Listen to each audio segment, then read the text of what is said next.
নমস্কার, শুভ সন্ধ্যা। র্যাপিড টাইমসে আপনাদের সকলকে স্বাগত। সারাদিনের সমস্ত খবর নিয়ে আমি তিয়া। বিহারে নীতিশ কুমারের নেতৃত্বে এনডিএ জয়ের নজির করবে। এনডিএ সরকার ক্ষমতা এলে বিহার নতুন গতিতে এগিয়ে যাবে বললেন প্রধানমন্ত্রী নরেন্দ্র মোদী।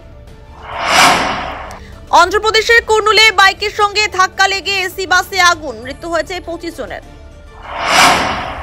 দিল্লিতে প্রথমবার হতে চলেছে কৃত্রিম বৃষ্টি, দূষণ নিয়ন্ত্রণে এই পদক্ষেপ নিয়েছে দিল্লি সরকার।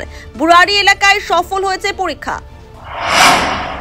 দিল্লিতে আইএসআইএস অনুপ্রাণিত আত্মঘাতী হামলার ষড়যন্ত্র বানচাল, গ্রেফতার করা হয়েছে 2 জনকে। প্রয়াত হলেন বিজ্ঞাপন জগতের জাদুকর অ্যাডম্যান পীযূষ পান্ডে, মৃত্যুকালে বয়স হয়েছিল 70 বছর। শুভেন্দু অধিকারীর রক্ষা কবচ প্রত্যাহার করল কলকাতা হাইকোর্ট। 26-এর ভোটের আগে অস্বস্তিতে পড়লেন শুভেন্দু। পশ্চিমবঙ্গে নভেম্বরে শুরু এসআইআর প্রক্রিয়া, প্রস্তুতি শেষ পর্যায়ে। শিলিগুড়ি জলপাইগুড়ি জাতীয় সড়কের রাজগঞ্জের ভুটকির হাটের গন্ডার মোড় সংলগ্ন এলাকায় দুর্ঘটনার কবলে পড়ল যাত্রী বোঝাই বাস, আহত হলেন বেশ কয়েকজন যাত্রী।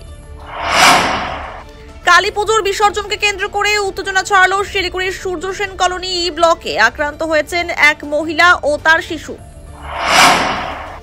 জলপাইগুড়ির পাহাড়পুর গোশালা জাতীয় সড়কের মাঝে নির্মীয়মান সার্কিট বেঞ্চের সামনে ভয়াবহ দুর্ঘটনার কবলে পড়ল ছোট যাত্রীবাহী 4 চাকা গাড়ি, ঘটনায় আহত হলেন 3 জন। ময়নাগুড়িতে বন্যায় ক্ষতিগ্রস্ত মানুষের সাহায্যে এগিয়ে এলো শিলিগুড়ির স্বেচ্ছাসেবী সংগঠন, সংস্থার তরফে খাবার বিতরণ করা হয়।